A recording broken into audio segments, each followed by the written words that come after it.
بیٹھے رہے ہیں سر۔ بسم اللہ الرحمن الرحیم۔ اذان کے تعلق سے دو باتیں بیان کرنی ہیں۔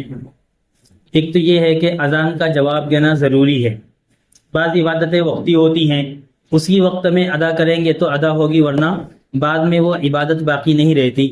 اور بعض عبادتیں ہیں جو ہر وقت ہم کر سکتے ہیں، تو اذان کا جواب دینا یہ عبادت ہے جب تک اذان ہو رہی اسی وقت تک۔ اس لیے جب بھی اذان ہو تو سارے کام چھوڑ کر اذان کے جواب کے اندر مشغول ہونا چاہیے۔ قرآن کی تلاوت کر رہے ہیں تو ہم قرآن کی تلاوت بعد میں بھی کر سکتے ہیں، لیکن اذان کا جواب بعد میں نہیں دے سکتے۔ اس لیے اذان کے جواب کے وقت میں سارے اعمال بند کر کے اذان کا جواب دینے کی کوشش کرنا چاہیے۔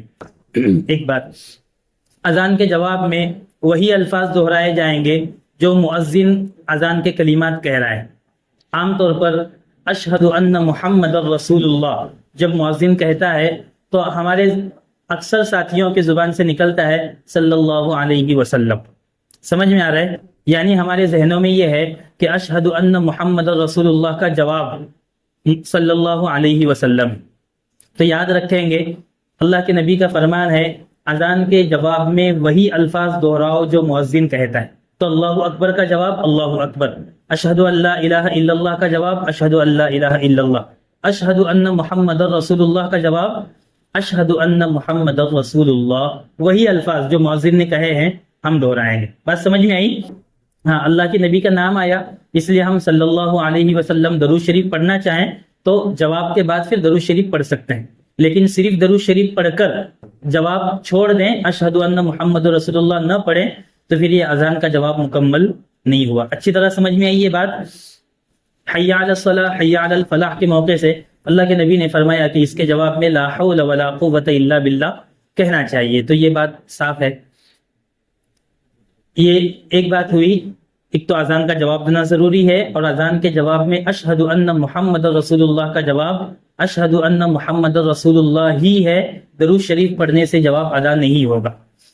دوسری بات یہ ہے کہ عام طور پر اذان ہوتی ہے تو بہت سارے ساتھی وضو خانے کے اوپر یوں ہی کھڑے ہوئے نظر آتے ہیں، یعنی ہم یہ سمجھتے ہیں کہ اذان ہوتے وقت میں ہم وضو نہیں کر سکتے، یا وضو خانے پر بیٹھے ہیں تو ایسے ہی بیٹھے رہیں گے، اس کے بعد جب اذان مکمل ہوتی ہے تو پھر وضو کرنا شروع کرتے ہیں۔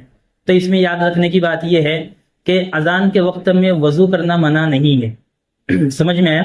اذان کے وقت میں ہر ایسا کام نہیں کرنا چاہیے جس کی وجہ سے ہم اذان کا جواب نہیں دے سکتے۔ سمجھ میں آ رہا ہے؟ جیسے استنجا کے لیے ہم جا رہے ہیں، اگر ہم اندر جائیں گے تو اذان کا جواب نہیں دے پائیں گے نا، تو اس لیے رک جانا چاہیے، اذان کا جواب دے کر پھر استنجا کے لیے جانا چاہیے۔ کھانا کھا رہے ہیں، کھاتے کھاتے اذان کا جواب دینے جائیں گے تو لقمے باہر گریں گے، دانے باہر گریں گے، بعض مرتبہ ٹھسکا لگ سکتا ہے۔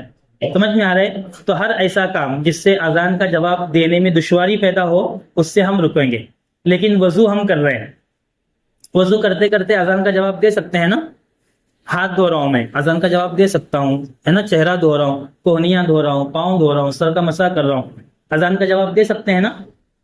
تو معلوم ہوا اذان کے وقت میں وضو کرنا منع نہیں ہے۔ تو اذان کے وقت میں ہم بلا وجہ کھڑے نہیں رہیں گے، جلدی جلدی وضو سے فارغ ہونے کی کوشش کریں گے۔ جان بوجھ کے میں جب ساتھی کھڑے رہتے ہیں تو ان کے درمیان میں جا کر وضو کرنا شروع کرتا ہوں، تاکہ معلوم ہو کہ اذان کے وقت میں وضو کرنا منع نہیں ہے، وضو کرے تو چلتا ہے۔